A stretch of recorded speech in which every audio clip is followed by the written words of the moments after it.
Hey guys, it's Dave again from GuitarBreakdown.com, and today I'm going to talk about Tom Quayle. He's been all over the internet for quite a few years, especially on YouTube.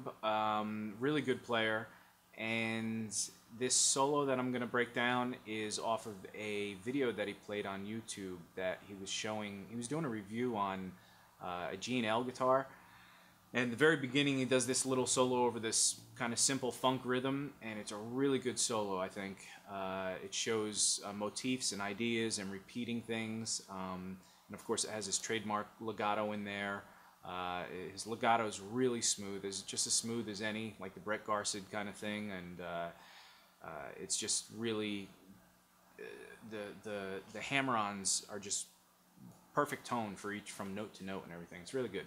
So we'll go over some of that, and I hope you enjoy. If you click the link below, it'll bring you to that G&L video that he does, and you can see him play it himself, and hopefully I do. Alright, before we break down this solo, let's talk about the chord that he's playing over. Basically, it's a one-chord vamp, and it's a little funky groove kind of thing.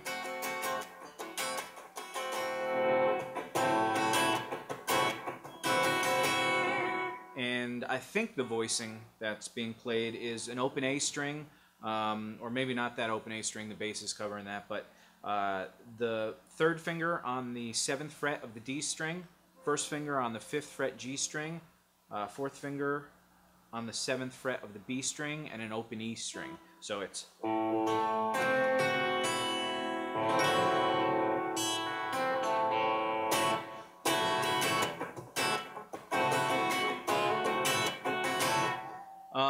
and those are actually just the root, the third, the 6th, the major 6th, and then the 5th. Those are the chord tones that it's playing. It's a cool little chord. So on the solo basically starts out sliding into from the 6th fret to the 7th fret on the B string, and he does that twice. And that's the 6th note of the chord.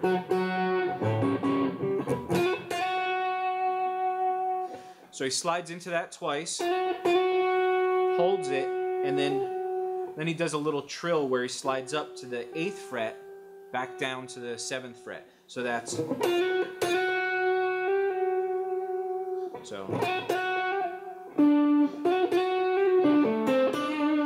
And then what he does is he rolls down that, kind of, if you think of a D chord kind of thing, or the pentatonic scale, he's just doing these notes on the 7th fret. So he rolls down from, and that's the 7th fret on the G string and 7th fret on the D string. So, and there he goes to the 5th fret, again walking, this is all based around this pentatonic scale. He goes up to the 5th fret on the G string, to the 7th fret on the G string, and then he bends up a half step. So it's... And then he goes back down to that 5th fret. So... And there he again does a similar thing, and this is where those motifs come in. He does this triplet rhythm thing all over the place. He does it here first, where he goes that little, so then he does it again there, from the 5th fret to the 6th fret, back to the 5th fret on the G string. So then he goes down those notes again on the, again, all pentatonic. It's basically the 7th fret of the D and the A string. So you have...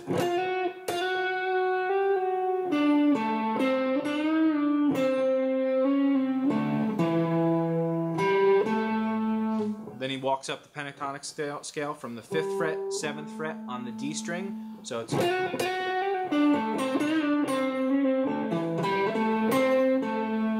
And then he bounces off 2 notes. He goes to the 5th, 7th on the D string, and then to the 5th fret on the G string, back down to the 7th fret on the D string. So...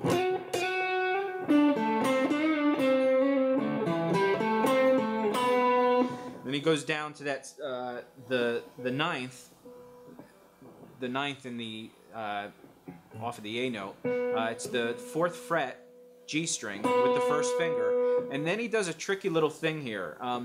Instead of going and going down that scale, before he actually hits this note, the 5th fret on the D string, which is the G note, before he hits that note, he actually pulls off this 9th, 4th fret G string to an open string. So, and then he hammers on that note, or he plays that 5th fret D string. So you get that unison sound, which is really tricky and cool because, again, he could have simply done this. But he does... It's kind of like a country kind of thing, pulling open strings and stuff like that. But I think it's really cool. So, and also, if you see that motif that he's doing several. That's why I think this solo is so cool. He has this one.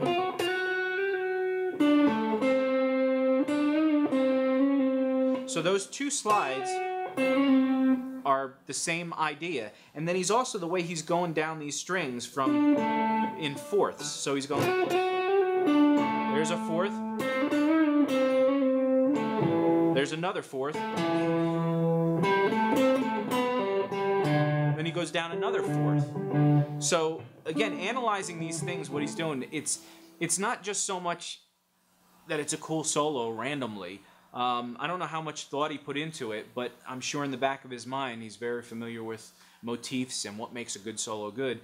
And if you just have random lines that you're running, licks here and there and everything, and you're not connecting them, it just sounds like just random notes. I've talked about this before a million times, but this solo really comes together because of all those little motifs. And there's not just one, there's several. So, but those are the 2 main ones. So again, the whole thing so far is...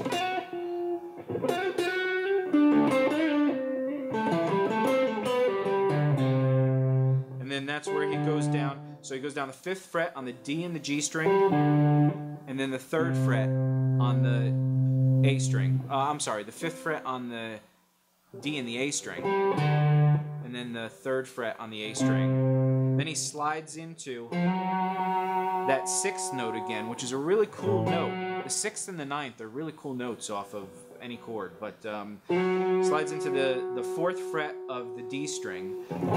So the whole thing is...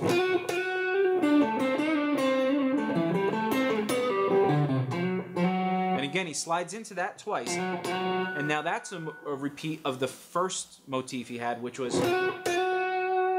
So far he's got 3 little things going on. This, which he repeats here, then the second one is, and then this, and then the third one is the going down in fourths. So again, that's where it's just so cool. I don't know if, I'd like to know if he was aware of that or if it just kind of came out in his playing. And the more you do these things, the more it will come out in your playing. But anyway, so then he goes, and when he does the 4th, slides it from 3rd to 4th on the D string twice, and he hammers on the 5th fret, pulls off to the 4th fret, pulls off to the 2nd fret,